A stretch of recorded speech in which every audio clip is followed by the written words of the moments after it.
اعوذ باللہ من الشیطان الرجیم، بسم اللہ الرحمن الرحیم۔ شروع کرتا ہوں اللہ کے نام سے جو بڑا مہربان نہایت رحم والا ہے۔ اللہ کا حکم یعنی عذاب آ گیا ہے، بس تم اس کے لیے جلدی نہ کرو۔ وہ پاک اور برتر ہے ان چیزوں سے جن کو وہ اس کا شریک ٹھہراتے ہیں۔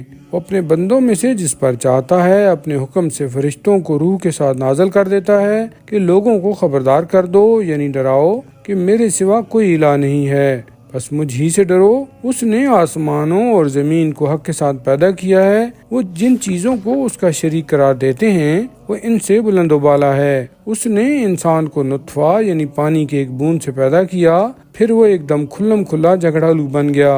اور اسی نے تمہارے لیے چوپائے پیدا کیے جن میں تمہارے لیے گرم لباس بھی ہے اور دوسرے فائدے بھی، اور انہی سے بعض کا تم گوشت کھاتے ہو۔ اور ان چوپاؤں میں تمہارے لیے زیب و زینت بھی ہے، جب شام کو واپس لاتے ہو اور صبح جب چراگاہ کی طرف لے جاتے ہو، اس وقت ان کا منظر کیسا خوش آئند ہوتا ہے۔ اور یہ جانور تمہارے بوجھوں کو اٹھاتے ہیں اور ان دور دراز شہروں تک پہنچاتے ہیں جن تک تم بڑی جانکاہی کے بغیر نہیں پہنچ سکتے تھے۔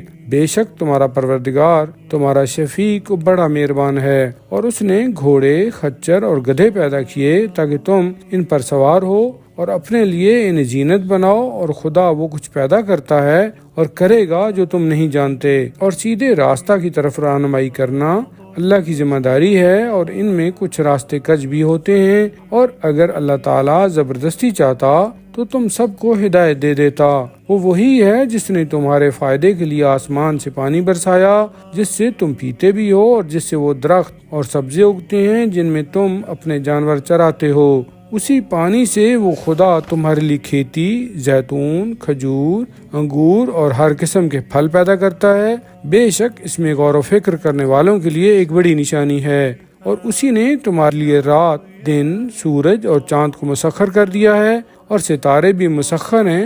یہ سب تسخیر اسی کے حکم سے ہے۔ بے شک اس میں عقل سے کام لینے والوں کے لیے بہت سی نشانیاں موجود ہیں۔ اور اس نے تمہارے لیے زمین میں جو رنگ برنگ کی چیزیں پیدا کی ہیں اور مسخر کی ہیں، اس میں سوچنے، سمجھنے اور نصیحت حاصل کرنے والوں کے لیے ایک بڑی نشانی ہے۔ اور وہ وہی ہے جس نے سمندر کو تمہارا مسخر کر دیا تاکہ تم اس سے تر و تازہ گوشت کھاؤ، اور اس سے زیور کی چیزیں یعنی موتی وغیرہ نکالو جنہیں تم آرائش کے لیے پہنتے ہو، اور تم دیکھتے ہو کہ اس میں کشتیاں پانی کو چیرتی پھاڑتی ہوئی چلی جاتی ہیں تاکہ تم اللہ کا فضل یعنی رزق تلاش کرو اور تم شاید شکر گزار بن جاؤ۔ اور اس خدا نے زمین میں بھاری بھرکم پہاڑوں کے لنگر ڈال دیے ہیں تاکہ وہ تمہیں لے کر کہیں ڈھلک نہ جائے، اور اس نے نہریں رواں دواں کر دیں اور راستے بنائے تاکہ تم خشکی و تری میں راہ پاؤ، یعنی منزل مقصود تک پہنچ جاؤ۔ اور اس نے قطع مسافت اور راستہ بتانے کے لیے مختلف علامتیں مقرر کیں،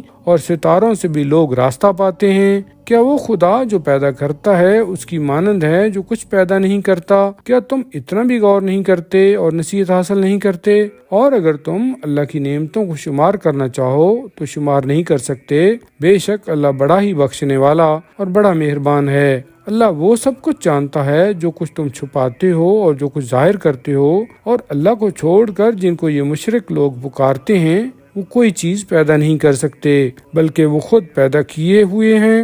وہ مردہ ہیں، زندہ نہیں ہیں۔ انہیں تو یہ بھی خبر نہیں ہے کہ انہیں یا ان کے پجاریوں کو دوبارہ کب اٹھایا جائے گا۔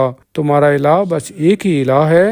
سو جو لوگ آخرت پر ایمان نہیں رکھتے ان کے دل منکر ہیں اور وہ بڑے مغرور ہیں۔ یقیناً اللہ وہ سب کچھ جانتا ہے جو وہ دلوں میں چھپاتے ہیں، اور اسے بھی جو وہ ظاہر کرتے ہیں۔ بے شک وہ تکبر کرنے والوں کو پسند نہیں کرتا۔